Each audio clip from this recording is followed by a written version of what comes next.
मुक्ति और मोक्ष में क्या अंतर है?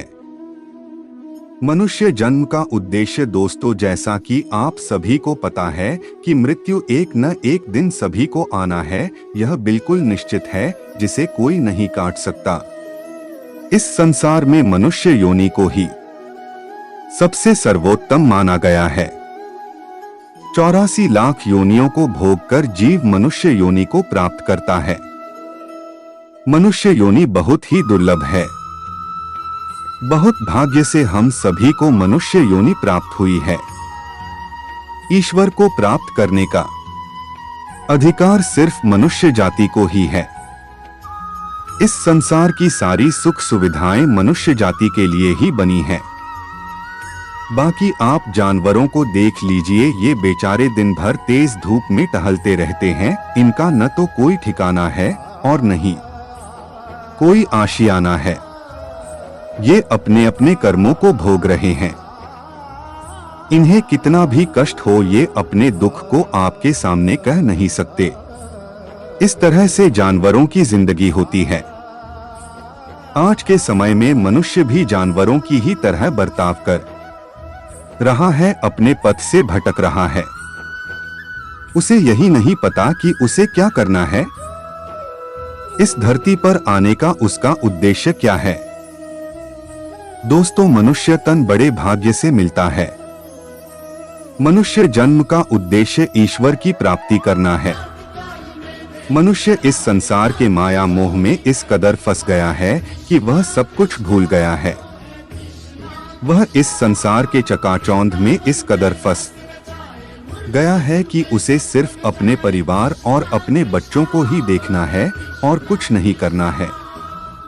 फिर जब मनुष्य का अंत समय आता है, जब उसके शरीर से आत्मा निकल जाती है, तब उसे ध्यान आता है कि मुझे इस दुनिया में किस लिए भेजा गया था और मैंने अपने सारे जीवन में ये क्या किया।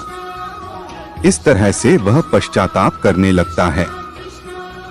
दोस्तों, आप सभी ने वह कहावत जरूर सुनी होगी कि का वर्षा जब कृषि सुखाने, मतलब जब सारी फसल बर्बाद हो गई तो फिर बारिश होने का क्या मतलब निकला।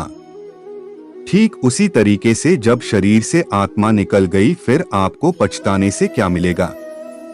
जब शरीर से आत्मा निकल जाती है तो पछताने का कोई फायदा नहीं है। जब तक आप अपने उद्देश्य की पूर्ति नहीं करते, तब तक आपको इस धरती पर जन्म लेना होगा। मोक्ष, दोस्तों, मोक्ष और मुक्ति में बहुत बड़ा अंतर होता है। मोक्ष का मतलब होता है कि जब हमारे शरीर से आत्मा निकलती है तो वह इस मृत्यु लोक को त्याग कर अपने कर्मों का भोग करने के लिए इस संसार को त्याग दे। इसे ही मोक्ष कहा जाता है। यदि कोई आत्मा किसी कारणवश इस संसार में ही भटक रही है तो इसका मतलब उस आत्मा को मोक्ष की प्राप्ति नहीं हुई है। यदि कोई मनुष्य अपनी अधूरी इच्छा के साथ मृत्यु को प्राप्त होता है तो उसे मोक्ष नहीं मिलती। उसे मोक्ष तब तक नहीं मिलती जब तक कि उसकी अधूरी इच्छा पूरी न हो जाए। तब तक वह आत्मा इस पृथ्वी लोक में ही भटकती रहती है। मुक्ति, दोस्तों, मनुष्य जन्म का उद्देश्य ही मुक्ति प्राप्त करना है। जैसा कि आप सभी को यह पता होगा कि हमारे शरीर में जो आत्मा है वो परमात्मा का ही एक अंश है। जिस तरह से वह परमात्मा अजर, अमर, अविनाशी है, ठीक उसी तरीके से यह आत्मा भी अजर, अमर, अविनाशी है। गीता में श्री कृष्ण ने कहा है कि नैन छिन्दन्ति शास्त्राणि नैन दहति पावकः न चैन क्लेदन्त्यापो न शोष्यति मारुतः। अर्थात इस आत्मा को न तो शस्त्र काट सकते हैं, न ही इसे अग्नि जला सकती है, न ही इसे जल गीला कर सकती है और न ही इसे वायु सुखा सकती है।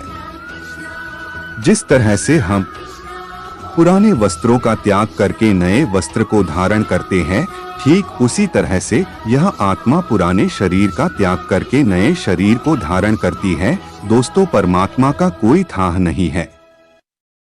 जिस तरह से सागर से यदि एक बूंद को निकाल दिया जाए तो उसका अस्तित्व तब तक खत्म नहीं होता जब तक कि उस बूंद को वापस उसी सागर न मिला दिया जाए।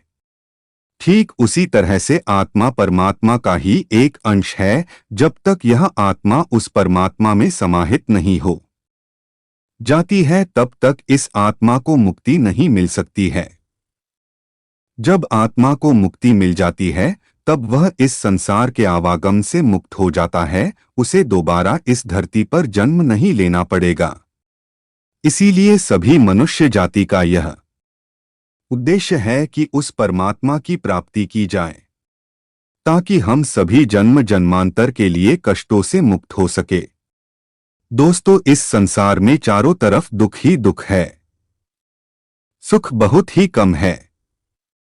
इसीलिए अपने उद्देश्य को ध्यान में रखकर काम करना चाहिए ताकि हम जन्म मरण के चक्र से मुक्त हो सके। ऐसी और भी वीडियोस को देखने के लिए चैनल को like, share, comment and subscribe करो।